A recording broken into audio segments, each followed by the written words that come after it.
প্রাচীনকালে সুন্দরগড় রাজ্যের রাজা ও রানীর একমাত্র পরমা সুন্দরী কন্যা মল্লিকা এতই অহংকারী ছিলেন যে কোনো সাধারণ প্রজা যদি তার সুন্দর মুখখানা দেখে নিত তাহলে এই রাজকুমারী তাকে কারাগারে বন্দি করে তার চোখ দুটি অন্ধ করে দিত।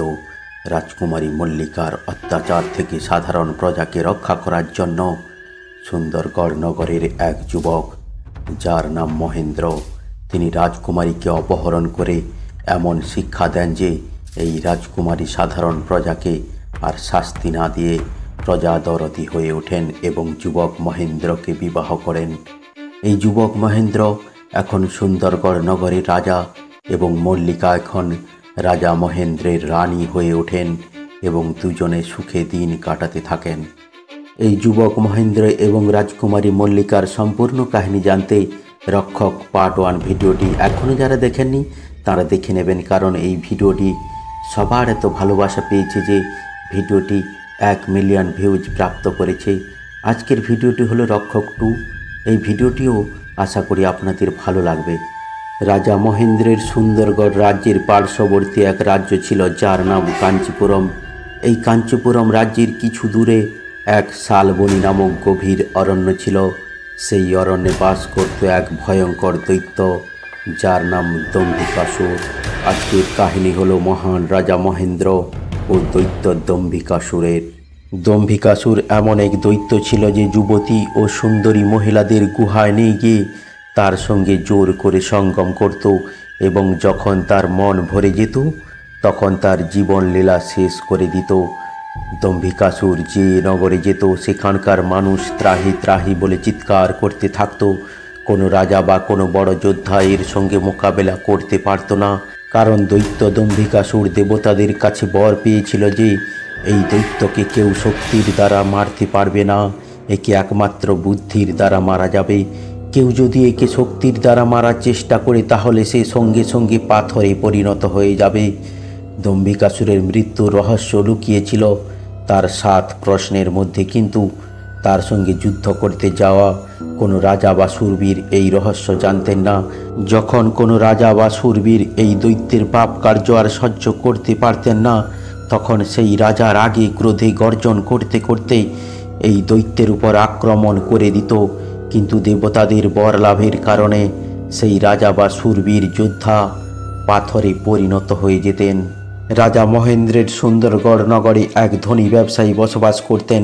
এই ধনী ব্যবসায়ীর 2 পুত্র সন্তান ছিল। বড় ছেলের নাম নরেন্দ্র এবং ছোট ছেলের নাম বীরেন্দ্র। ব্যবসায়ী বড় ছেলের বিয়ে ধুমধাম সহকারে করেন, কিন্তু ছোট ছেলে বীরেন্দ্রকে বিয়ে করানোর আগে ব্যবসায়ী পরলোক গমন করেন। পিতার মৃত্যুর পর এত বড় ব্যবসার দায়িত্ব 2 ভাইয়ের উপর পড়ল। 2 ভাই খুব মন দিয়ে ব্যবসার কাজ দেখাশোনা করতে লাগলেন এবং অনেক অর্থ উপার্জন করতে লাগলেন।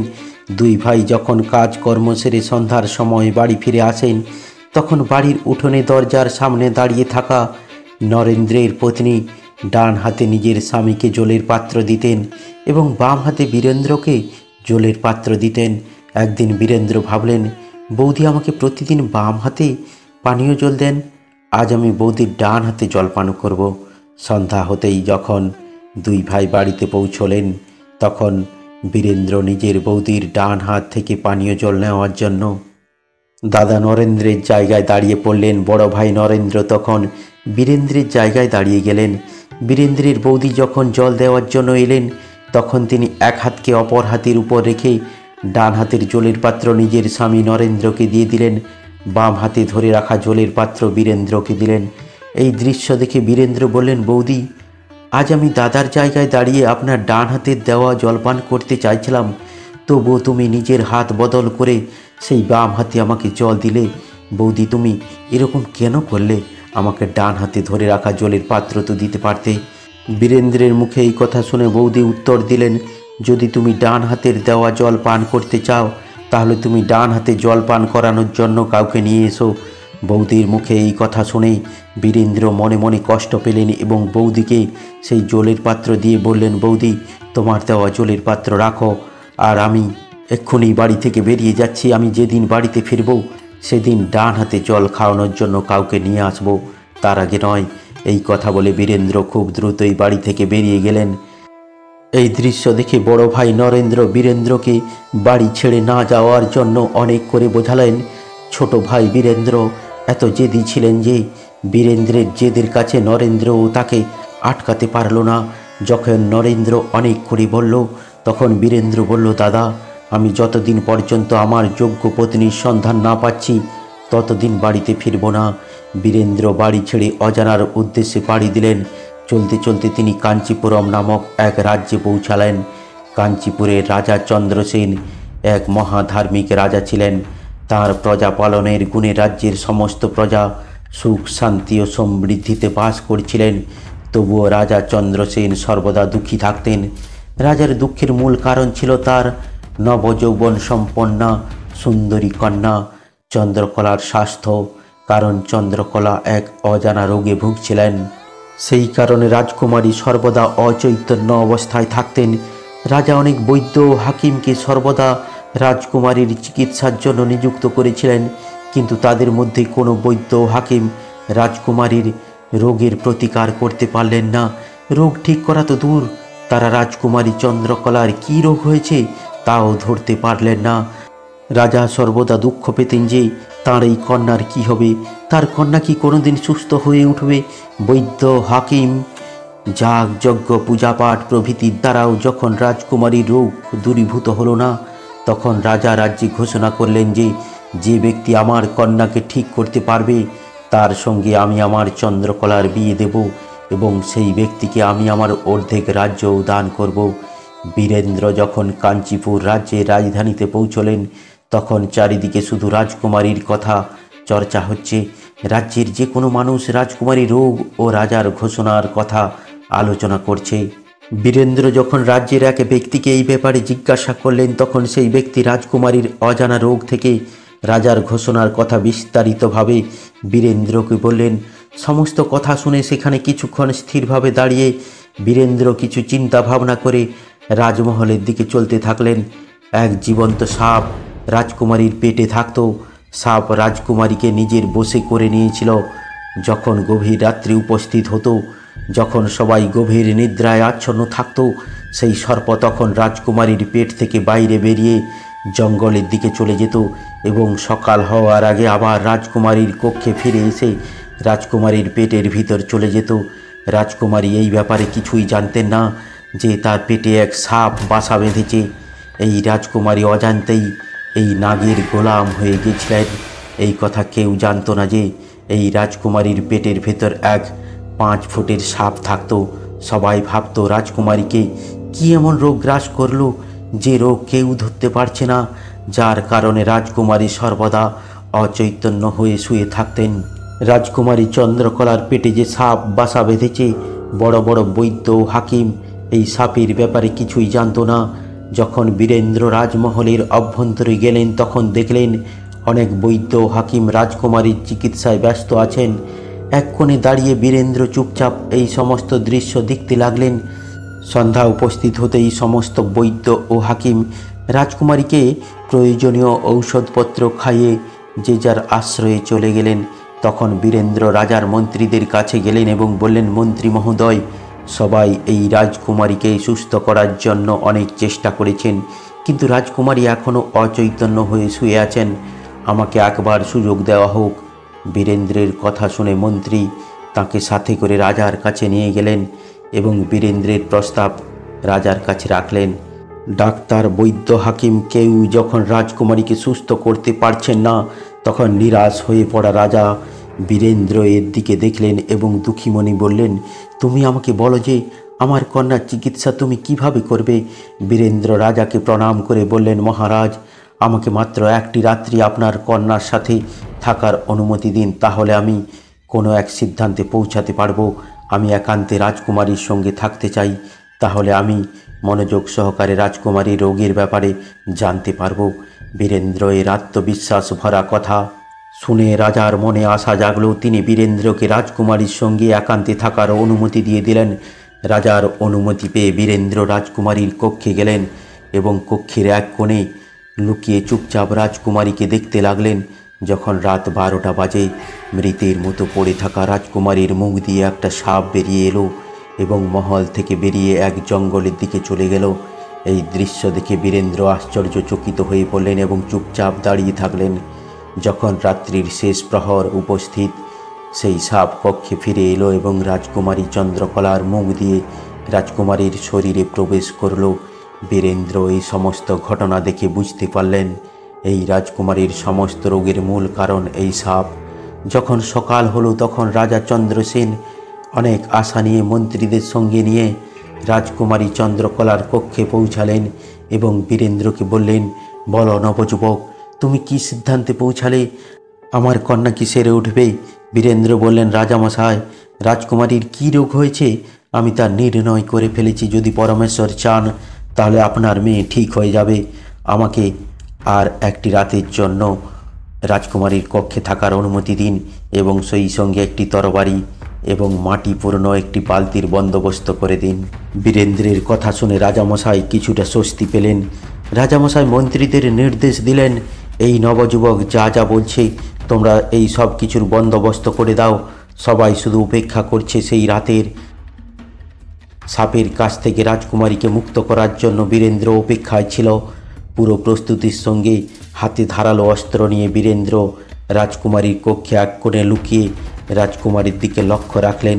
যখন ঠিক রাত্রি 12টা, তখন অচৈতন্য হওয়া রাজকুমারীর মুখ দিয়ে সাপটি বাইরে বেরিয়ে এসে যেই কক্ষের বাইরে বেরোবে, তখন বীরেন্দ্র তার ধারালো অস্ত্র দিয়ে সাপটিকে দু টুকরো করে দিল।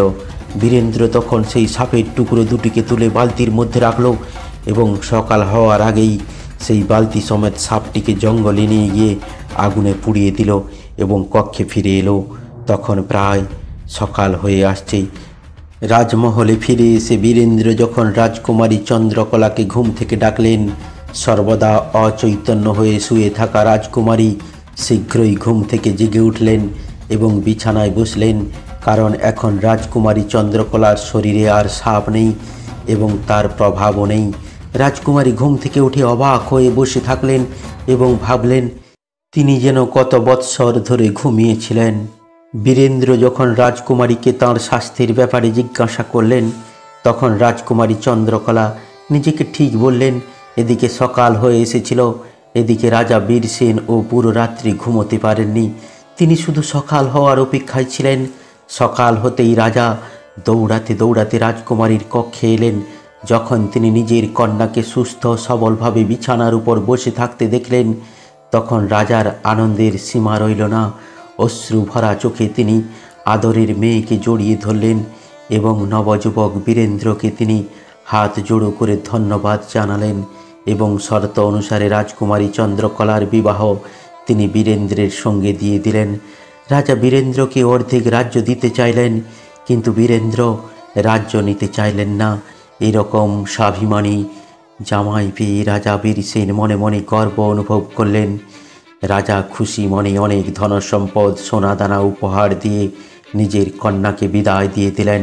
যখন রাজকুমারী চন্দ্রকলাকে নিয়ে বীরেন্দ্র সুন্দরগড় নগরে পৌঁছলেন, তখন বীরেন্দ্রের বৌদি সহ পরিবারের এবং গ্রামের সবাই বীরেন্দ্র এবং রাজকুমারী চন্দ্রকলাকে হার্দিক শুভকামনা জানিয়ে বরণ করে নিলেন। বীরেন্দ্র এখন রাজকুমারী চন্দ্রকলার ডান হাতে জলপান করতে লাগলেন। বীরেন্দ্র তার বৌদিকে প্রণাম করলেন এবং বললেন, বৌদি, তোমার জন্য আমি এই চন্দ্রকলাকে পেয়েছি। তুমি যদি আমাকে বাম হাতে জলপান না করাতে তাহলে আমি এই চন্দ্রকলাকে পেতাম না। বীরেন্দ্র নিজের নববিবাহিত পত্নী চন্দ্রকলাকে নিয়ে বেশ সুখ শান্তিতে থাকতে লাগলেন। কিছুদিন পর সুন্দরগড় নগরে এক ভব্য মেলা অনুষ্ঠিত হয়েছিল। চন্দ্রকলাও নিজের বড়জা অর্থাৎ দিদির সঙ্গে মেলা দেখতে গিয়েছিলেন। সেই মেলাতে দৈত্য দম্ভিকাসুর উপস্থিত হলো। এত বড় দৈত্যকে দেখে মেলায় উপস্থিত লোকজনেরা প্রাণ বাঁচানোর জন্য এদিক সেদিক দৌড়াতে লাগলো। দৈত্যকে দেখে রাজকুমারী চন্দ্রকলাও নিজের বড়জা অর্থাৎ দিদির সঙ্গে দৌড়াতে লাগলেন। তখন দম্ভিকাসুরের দৃষ্টি রাজকুমারী চন্দ্রকলার উপর পড়ল। চন্দ্রকলার রূপ ও যৌবন দেখে দম্ভিকাসুর মোহিত হয়ে গেল। দৈত্য সারা জীবনকালে অনেক সুন্দরী স্ত্রীকে তুলে নিয়ে গিয়ে তার সঙ্গে জোর করে সঙ্গম করত, কিন্তু দৈত্য এইরকম সুন্দরী স্ত্রীকে কখনো দেখেনি। মুহূর্তের মধ্যে দৈত্য চন্দ্রকলাকে নিজের হাতে তুলে নিল এবং রাজ্যের বাইরে নিজের গুহাতে নিয়ে চলে গেল। রাজকুমারী চন্দ্রকলা কেঁদে কেঁদে অবশ হয়ে পড়েছে। সে কি করবে ভেবে পায় না। বেচারি রাজকুমারী চন্দ্রকলার ভাগ্য খুবই খারাপ ছিল। কিছু বছর তো সেই সাপের গোলাম হয়ে অচৈতন্য হয়ে পড়েছিল। কিছুদিন আগে সে সেই গোলাম থেকে মুক্ত হয়েছে এবং ভাবছিল বীরেন্দ্রের সঙ্গে বাকি জীবনটা সুখে কেটে যাবে, কিন্তু দৈত্য দম্ভিকাসুর নিজের গুহাতে তাকে বন্দি করে রেখেছে। এখান থেকে বেঁচে পালানোর কোনো পথ নেই। সুতরাং রাজকুমারী চন্দ্রকলার করুণ বিলাপ এবং তার সুন্দর মুখখানা দেখে দৈত্য দম্ভিকাসুর আরও মোহিত হয়ে পড়ল রাজকুমারী চন্দ্রকলার প্রতি। দৈত্য দম্ভিকাসুর সবার সঙ্গে জোর করে সঙ্গম করত, কিন্তু এই রাজকুমারীকে দেখে এত মোহিত হয়ে গিয়েছিল যে দম্ভিকাসুর রাজকুমারীকে বলল, এই সুন্দরী, তুই আমার সঙ্গে নিজের সম্মতিতে থেকে যা, অথবা আজীবন এই গুহাতে বন্দী হয়ে থাকবি। দৈত্যের কথা শুনে রাজকুমারী চন্দ্রকলার আগে ক্রোধে গর্জন করতে করতে বললেন, এই দৈত্য, তোর সঙ্গে থাকার আগে আমি নিজের মৃত্যুকে বরণ করে নেব। তুই যদি এটা ভাবিস যে আমাকে তুই জোর করে উঠিয়ে নিয়ে এসেছিস বলে যে আমি তোর হয়ে গেছি, এটা তোর সব থেকে বড় ভুল। আমার স্বামী খুঁজতে খুঁজতে এখানে অবশ্যই আসবে এবং তোকে সে কখনো ছাড়বে না।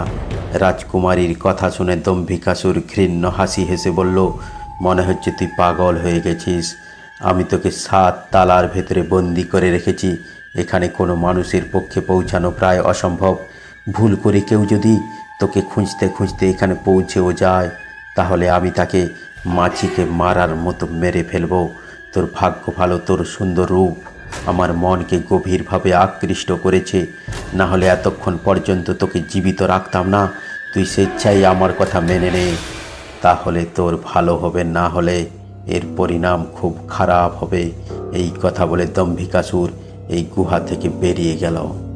যখন দৈত্য দম্ভিকাসুর মেলা থেকে রাজকুমারী চন্দ্রকলাকে তুলে নিয়ে চলে গেল, তখন চন্দ্রকলার বড় যা অর্থাৎ দিদি আশ্চর্যচকিত হয়ে তাকিয়ে থাকলেন এবং ক্রন্দন করতে করতে বাড়িতে পৌঁছে সমস্ত কথা বীরেন্দ্রকে শোনালেন। বৌদির কথা শুনে বীরেন্দ্রের পায়ের নিচে জমি যেন সরে যেতে লাগলো। সে শীঘ্রই চন্দ্রকলাকে খোঁজার জন্য বেরিয়ে পড়ল। কিছুদিন ধরে জঙ্গলে জঙ্গলে এবং শহরে শহরে ঘুরতে লাগলো এবং খুঁজতে লাগলো দৈত্য কোথায় তার স্ত্রী চন্দ্রকলাকে নিয়ে গেছে। এইভাবে ক্ষুধা তৃষ্ণায় কাতর হয়েও মণিহারা ফণির মতো ঘুরতে লাগলেন জঙ্গলে জঙ্গলে, পাহাড়ে পাহাড়ে। একসময় ক্ষুধার্ত বীরেন্দ্র জঙ্গলের মধ্যে একটি কুটির দেখতে পেলেন। সেই কুটিরের কাছে যেতে বীরেন্দ্র এক ঋষিকে দেখতে পেলেন। ঋষিকে দেখেই বীরেন্দ্র প্রণাম করে ঋষির কাছে বসে পড়লেন। বীরেন্দ্রকে দেখে ঋষি মশাই তাকে কিছু ফল ও জল দিলেন খাওয়ার জন্য। বীরেন্দ্র সেগুলি খেয়েই ক্ষুধা নিবারণ করলেন। এরপর ঋষি মশাই বীরেন্দ্রকে বললেন, তুমি কে, কেন এখানে এসেছ? তখন বীরেন্দ্র ঋষি মশাইকে নিজের কষ্টের সমস্ত কথা শোনালেন। বীরেন্দ্রের সমস্ত ঘটনা শুনে মহর্ষি বললেন, বাছা, তুমি যে দৈত্যের কথা বলছো তার নাম দৈত্য দম্ভিকাসুর। সে যেখানে যায় সেখানেই অনিষ্ট সাধন করে। আজ পর্যন্ত তাকে কেউ পরাজিত করতে পারেনি। যে তার সঙ্গে মোকাবিলা করতে গেছে সে পাথরে পরিণত হয়ে যায়। এই জন্য বলছি, তুমি আমার কথা শোনো এবং নিজের বাড়িতে ফিরে যাও, এতেই তোমার মঙ্গল। দৈত্যের কাছে গিয়ে কেন নিজের প্রাণ দেবে? সাধুর কথা শুনে কিছুক্ষণ ধরে বীরেন্দ্র চুপচাপ দাঁড়িয়ে থাকলেন। কিছু সময় পর বীরেন্দ্র সাধুর পায়ে পড়ে যান এবং সাহসের সঙ্গে ঋষিকে বলেন, মহর্ষি, আমি কখনো আমার স্ত্রীকে ছেড়ে মৃত্যুর ভয়ে বাড়ি ফিরে যাব না। আমি আমার স্ত্রীকে দৈত্যের কাছ থেকে মুক্ত করার জন্য জীবনও দিয়ে দিতে পারি। মহর্ষি, আপনি আমার শেষ ভরসা। সাধু মশাই কিছুক্ষণ গভীর চিন্তা ভাবনা করলেন এবং বীরেন্দ্রকে বললেন, দেখো বাছা, আমি পুনরায় সেই কথা বলছি, সেই দৈত্যের কাছে তোমার বাঁচার সম্ভাবনা প্রায় নেই বললেই চলে। বীরেন্দ্র বললেন, মহর্ষি, আমি আমার জীবন নিয়ে অল্প মাত্র চিন্তা করিনি। আপনি আমাকে সেই দৈত্যের কাছে পৌঁছানোর পথ বলে দিন। বীরেন্দ্রের দৃঢ় নিশ্চয় দেখে মহর্ষি স্থির করলেন তিনি বীরেন্দ্রকে সাহায্য করবেন এবং বীরেন্দ্রকে বললেন, শোনো বাছা, দৈত্য দম্ভিকাসুর কোনো সাধারণ দৈত্য নয়। সে অনেক বছর তপস্যা করে দেবতাদের সন্তুষ্ট করে বর প্রাপ্ত করেছে। কোনো প্রাণী যদি তাকে হামলা করে তাহলে সে সঙ্গে সঙ্গে পাথরে পরিণত হয়ে যায়। তাকে পরাজিত করার মাত্র একটি উপায় আছে, তা হলো তার 7টি প্রশ্নের উত্তর দেওয়া। তুমি যদি তার একটিও প্রশ্নের ভুল উত্তর দাও তাহলে শীঘ্রই তুমি পাথরে পরিণত হয়ে যাবে। তার প্রত্যেক প্রশ্নের সঠিক উত্তর দেওয়ার সঙ্গে সঙ্গে তার শক্তি কমতে থাকবে এবং তার 7টি প্রশ্নের সঠিক উত্তর দিয়ে দিলে শেষ পর্যন্ত সে শক্তিহীন হয়ে পড়বে এবং তখন তুমি তার উপর আক্রমণ করে তাকে পরাজিত করতে পারবে। মহর্ষির মুখে এই কথা শুনে দৈত্যকে পরাজিত করার উপায় শুনে বীরেন্দ্র বুকে সাহস নিয়ে পত্নী চন্দ্রকলার কথা মনে করে দৈত্য দম্ভিকাসুরের কাছে যাওয়ার সিদ্ধান্ত নিলেন। মহর্ষির চরণ স্পর্শ করে বললেন, মহর্ষি, আমি তৈরি আছি, কৃপয়া আমাকে সেই দৈত্যের কাছে পৌঁছানোর রাস্তা বলে দিন। মহাত্মাজি বীরেন্দ্রকে আশীর্বাদ করে দম্ভিকাসুরের গুহার রাস্তার কথা বলে দিলেন। মহর্ষির আশীর্বাদ নিয়ে এক অদম্য সাহসের সঙ্গে বীরেন্দ্র দম্ভিকাসুরের গুহার দিকে চলতে লাগলেন। কিছুদিন ধরে কঠিন যাত্রাপথ অতিক্রম করে বীরেন্দ্র সেই গুহার কাছে পৌঁছলেন এবং সে তরবারি হাতে তুলে গর্জন করতে করতে বলতে থাকেন, দৈত্য দম্ভিকাসুর, তুই তাড়াতাড়ি বাইরে বেরিয়ে এসে আমার সঙ্গে মোকাবিলা কর। বীরেন্দ্রের গর্জন শুনে দৈত্য দম্ভিকাসুর গুহা থেকে বাইরে বেরিয়ে এলো এবং ক্রোধে রাগী গর্জন করতে করতে বলতে লাগলো, কে এই মূর্খ চিৎকার করে যে আমার শান্তি ভঙ্গ করছে? বিশাল চেহারার দৈত্যকে দেখে বীরেন্দ্রের পুরো শরীর শিহরিত হয়ে উঠল, কিন্তু মনে সাহস জুগিয়ে বীরেন্দ্র বলল, আমি সেই স্ত্রীর পতি যাকে তুই অন্যায়ভাবে জোর করে এখানে উঠিয়ে নিয়ে এসেছিস। তুই আমাকে তোর 7টি প্রশ্ন জিজ্ঞাসা কর, আমি জবাব দেওয়ার জন্য তৈরি আছি। বীরেন্দ্রের মুখ থেকে এই কথা শুনে দম্ভিকাসুর চমকে উঠল এবং কিছুক্ষণ চিন্তা করার পর বলল, ও তাহলে তুই সেই ধূর্ত সাধুর কাছে দেখা করে এসেছিস। সেই সাধু নিশ্চয়ই এই রহস্যের কথা তোকে বলেছে। আমার 7টি প্রশ্নের উত্তর দিয়ে তোর কোনো লাভ নেই। আমি তোর সেই ফুলের মতো পত্নীকে বেশ আদর দিয়েছি এবং তাকে কাঁচা খেয়ে ফেলেছি। তার মাংসের কি অপূর্ব স্বাদ ছিল। দৈত্য দম্ভিকাসুরের কথা শুনে বীরেন্দ্র নিজেকে আর সংযত রাখতে না পেরে সর্বশক্তি দিয়ে দৈত্যকে তরবারি দিয়ে আক্রমণ করতে যায়। বীরেন্দ্রের তরবারি দৈত্যের শরীরকে স্পর্শ করার সঙ্গে সঙ্গেই দেবতাদের বরদানের ফলে বীরেন্দ্র পাথরে পরিণত হয়ে যায়। দৈত্য দম্ভিকাসুর ছল কপট করে মিথ্যার আশ্রয় নিয়ে যে কোনো ব্যক্তিকে সে পাথরে পরিণত করে দেয়। বীরেন্দ্র পাথরে পরিণত হতেই দৈত্য দম্ভিকাসুর অট্টহাসি হাসতে থাকে এবং বলতে থাকে, আমার 7 প্রশ্নের উত্তর দিতে এসেছিলি, যা এখন পাথরে পরিণত হয়ে থাক। ঘৃণ্য হাসি হাসতে হাসতে দম্ভিকাসুর নিজের গুহাতে এলো এবং রাজকুমারী চন্দ্রকলাকে বলতে থাকলো, এক মনুষ্য এসেছিল এবং বড় বড় কথা বলছিল। সে বলছিল সে তোর পতি। তুই তো বলেছিলি তোর পতি তোকে মুক্ত করে নিয়ে যাবে। তাকে তো হাত দিয়ে আমাকে মারতে হয়নি। একটি ছোট মিথ্যা কথার দ্বারাই বিচলিত হয়ে সে পাথরে পরিণত হয়ে গেল। এই কথা বলে দৈত্য জোরে জোরে হাসতে লাগলো। দৈত্যের মুখে এই কথা শুনে রাজকুমারী চন্দ্রকলা একেবারে হতাশ হয়ে পড়লেন, যেন তার শরীর থেকে প্রাণ বেরিয়ে গেল। কিছু সময় পর যখন জ্ঞান ফিরে এলো তখন রাজকুমারী চন্দ্রকলা ক্রন্দন করতে করতে বলতে লাগলেন, এ দুষ্ট দৈত্য, তুই আমার পতির সাথে কি করেছিস? আমার পতি মরতে পারে না। তুই বল আমাকে, তুই মিথ্যা কথা বলছিস। চন্দ্রকলার কথা শুনে দম্ভিকাসুর বলল, মূর্খ নারী, তুই আমাকে কি ভেবেছিস? তোর সেই পতঙ্গের মতো পতি আমাকে মেরে ফেলবে? পাগল নারী কোথাকার। আমি অমর, আমাকে কেউ কোনোদিন মারতে পারবে না। আমি দেবতাদের কাছ থেকে বরদান পেয়েছি। দম্ভিকাসুর রাজকুমারীর কাছে গিয়ে বলল, এখন তো তোর পতিও জীবিত নেই, এখন তো তুই আমার কথা মেনে নে। দৈত্যের কথার কোনো প্রত্যুত্তর না দিয়ে রাজকুমারী অচৈতন্য হয়ে নিচে শুয়ে পড়লেন। তার চোখ দিয়ে অনবরত অশ্রু পড়তে লাগলো। অনেক দিন হয়ে গেল বীরেন্দ্র পত্নীকে খোঁজ করতে গেছে, এখনও বাড়ি ফেরেনি। এই জন্য তার দাদা ও বৌদি ভীষণ চিন্তিত ছিল। বীরেন্দ্রের মা ও তার বৌদির কেঁদে কেঁদে খুব খারাপ অবস্থা। বীরেন্দ্রের বড় ভাই নরেন্দ্রও ভীষণ চিন্তায় ছিলেন। বীরেন্দ্র যেহেতু ফিরে আসেনি, তাই নরেন্দ্র নিজের ভাই বীরেন্দ্রকে খুঁজতে বেরিয়ে পড়লেন। নরেন্দ্র মা ও পত্নীর কাছ থেকে অনুমতি নিয়ে ভ্রাতা বীরেন্দ্র ও ভাতৃবধূ চন্দ্রকলার খোঁজে বেরিয়ে পড়লেন। দাদা নরেন্দ্র ভাই বীরেন্দ্রের খোঁজ করতে করতে জঙ্গলে জঙ্গলে ঘুরে বেড়াতে লাগলেন। নরেন্দ্র বীরেন্দ্রের খোঁজে জঙ্গলে ঘুরতে ঘুরতে সেই সাধুর কুটিরে গিয়ে পৌঁছলেন এবং তিনি প্রথমে মহর্ষিকে প্রণাম নিবেদন করলেন। নরেন্দ্রকে দেখে ঋষি বললেন, হে বৎস, তুমি এই নির্জন বনে কেন এসেছ?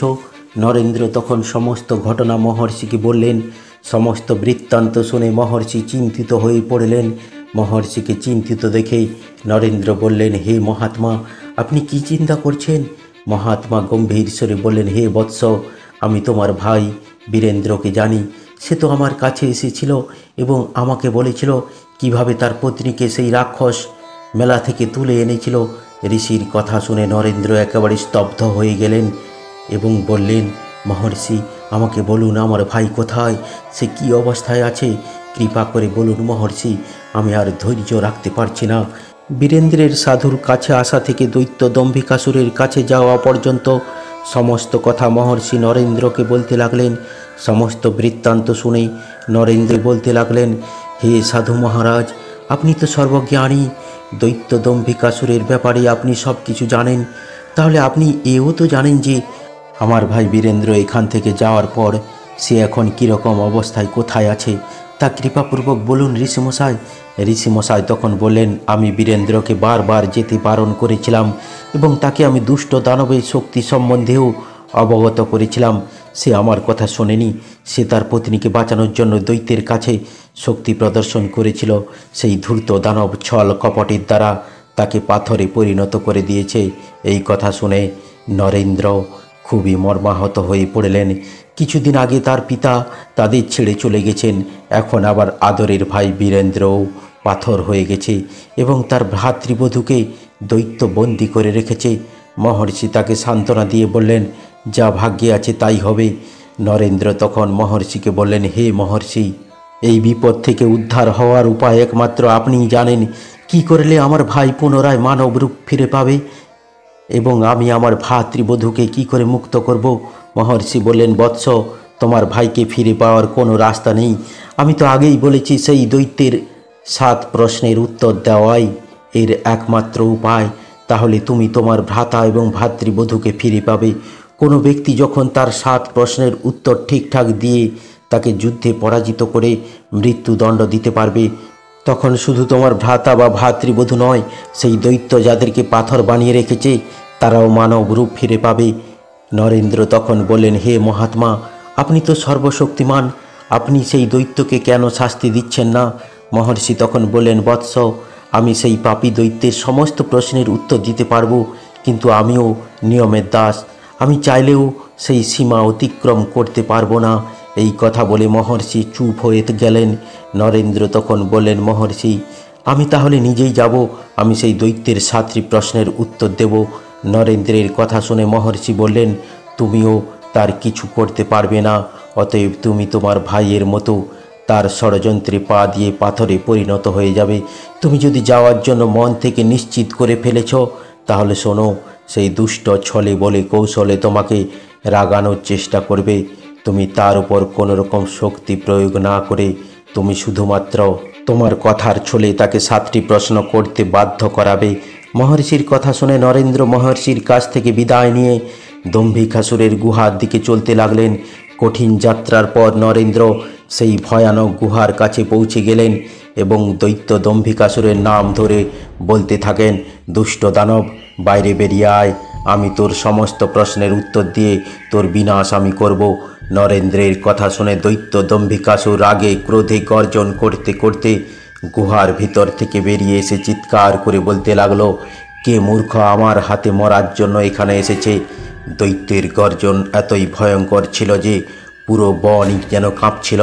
নরেন্দ্র যখন দৈত্যের বিকট রূপ দেখলেন, তখন কিছুক্ষণের জন্য ভয়ে আড়ষ্ট হয়ে পড়লেন এবং পর মুহূর্তে বুকে সাহস এনে বলতে লাগলেন, তুই সেই দুষ্ট রাক্ষস, আমার ভ্রাতার ধর্মপত্নীকে হরণ করে আমার ভাইকে আবার পাথর বানিয়ে রেখেছিস। দুষ্ট দানব, আজ তোর বিনাশ নিশ্চিত। আমাকে জিজ্ঞেস কর তোর সেই 7টি প্রশ্ন। আমিও তো শুনি তোর সেই 7টি প্রশ্ন এবং উত্তর দিতে পারি কি না। দৈত্য হাসতে হাসতে বলল, ও তুই তাহলে সেই বীরেন্দ্রের ভাই? মনে হচ্ছে তোরও এই পৃথিবীতে আর থাকতে ইচ্ছে নেই, তাই তুই এখানে এসেছিস। তুই সব কিছু জেনেও এখানে এসেছিস? নরেন্দ্র রাগে ক্রোধে দাঁত কামড়াতে কামড়াতে বলতে লাগলেন, ঘৃণ্য দৈত্য, ফালতু কথা বলে সময় নষ্ট করিস না।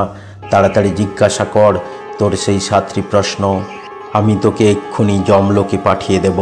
এই কথা শুনে দম্ভিকাসুর ঘৃণ্য হাসি হেসে বলল, শুন মূর্খ, আমি তোর ভাইয়ের পত্নীর সঙ্গে খুব সম্ভোগ সুখ ভোগ করেছি। যখন আমার মনের ইচ্ছা পূর্ণ হয়েছে তখন আমি তার শরীরের সমস্ত সুন্দর সুন্দর জায়গার নরম নরম কাঁচা মাংস চিবিয়ে চিবিয়ে খেয়ে ফেলেছি। আমি যতজনের সঙ্গে আগে সম্ভোগ করেছি সবার থেকে বেশি সুখ পেয়েছি তোর ভাতৃবধূর কাছ থেকে, এবং তোর ভাতৃবধূর নরম শরীরের মাংসও বেশ সুস্বাদু ছিল। এখন তোর পালা। তোকে তো আমি পাথরও বানাবো না, তোকে আমি টুকরো টুকরো করে কেটে ফেলবো। দম্ভিকাসুরের এইসব কথা নরেন্দ্রের বুককে তীরের মতো বিদ্ধ করতে লাগলো। ভাতৃবধূ সম্বন্ধে বলা এইসব কথা সহ্য করতে না পেরে নরেন্দ্রের পুরো শরীর যেন জ্বলতে লাগলো। সব কিছু জেনেও নরেন্দ্র নিজের উপর নিয়ন্ত্রণ রাখতে না পেরে দৈত্য দম্ভিকাসুরকে মারার জন্য খুব দ্রুত গতিতে দৈত্যের দিকে এগিয়ে যেতে লাগলো এবং তরবারির সাহায্যে দৈত্যকে পুরো শক্তি দিয়ে মারতে উদ্যত হলো, এবং সঙ্গে সঙ্গে সেও তার ভাইয়ের মতো পাথরে পরিণত হয়ে গেল। দুই ভাইকে পাথরে পরিণত হওয়াতে দৈত্য বলতে লাগলো, তোর দুই ভাইয়ের ভাগ্য এই ছিল যে তোরা যুগ যুগ ধরে আমার গুহার সামনে প্রহরী হয়েই থাকবি। এই কথা বলে ঘৃণ্য হাসি হাসতে হাসতে দৈত্য দম্ভিকাসুর নিজের গুহাতে চলে গেল এবং রাজকুমারী চন্দ্রকলার কাছে গিয়ে বলল, তোর দুই অঙ্গরক্ষক আমার সামনে কীট পতঙ্গের সমান। তারা এসেছিল আমার সঙ্গে যুদ্ধ করতে, তাদের দুজনকে আমি পাথরে পরিণত করে দিয়েছি। তাদের সৌভাগ্য আমার গুহাকে তারা যুগ যুগ ধরে পাহারা দিতে থাকবে, আর তুই এখনও তাদের অপেক্ষায় আছিস। মূর্খ স্ত্রী, তুই আমাকে পতিরূপে বরণ করে নে। এই কথা শুনে চন্দ্রকলা কাঁদতে কাঁদতে আবার অচৈতন্য হয়ে পড়লেন। এদিকে নরেন্দ্রের মাতা ও স্ত্রী অশ্রুসিক্ত চোখে অপেক্ষায় আছেন কখন নরেন্দ্র ও বীরেন্দ্র দৈত্য দম্ভিকাসুরের হাত থেকে চন্দ্রকলাকে মুক্ত করে নিয়ে আসবে। অনেক দিন অতিক্রান্ত প্রায়, তাই নরেন্দ্রের মাতা এবং তার স্ত্রী দুজনে এই রাজ্যে রাজা মহেন্দ্রের কাছে গেলেন। নরেন্দ্র ও বীরেন্দ্রের মাতা অশ্রুসিক্ত চোখে রাজাকে বললেন, হে মহারাজ, আপনি আমার পুত্রবধূ এবং পুত্রদের দৈত্য দম্ভিকাসুরের হাত থেকে রক্ষা করুন। সুন্দরগড় নগরের রাজা মহেন্দ্র নরেন্দ্রের মাতার কাছে তার দুই পুত্র এবং পুত্রবধূর করুণ কাহিনী শুনে এবং দুষ্ট দৈত্য দম্ভিকাসুরের অত্যাচারের কাহিনী শুনে তিনি মন্ত্রীদের ডেকে কিছু আলোচনা করে এবং প্রিয় রানী মল্লিকার সঙ্গে দেখা করে এক কম্বই জাতের দ্রুতগামী ঘোড়ায় চড়ে দৈত্য দম্ভিকাসুরের গুহার সন্ধানে বেরিয়ে পড়লেন। প্রিয় বন্ধুরা, রক্ষক 2 কাহিনী এখানেই সমাপ্ত হলো। পরবর্তী কাহিনী জানতে রক্ষক 3 লিখে কমেন্ট বক্সে মতামত জানান। প্রিয় বন্ধুরা, এই কাহিনী থেকে আমরা শিক্ষা পেলাম যে জীবনের মূল্য আয়ুতে নয়, কল্যাণকর কর্মে। সুতরাং বিপদের সম্ভাবনা থাকলেও আমাদের একে অপরের কাছে সর্বদা দাঁড়ানো উচিত। তাতে যদি মৃত্যুও হয় তাও ভালো।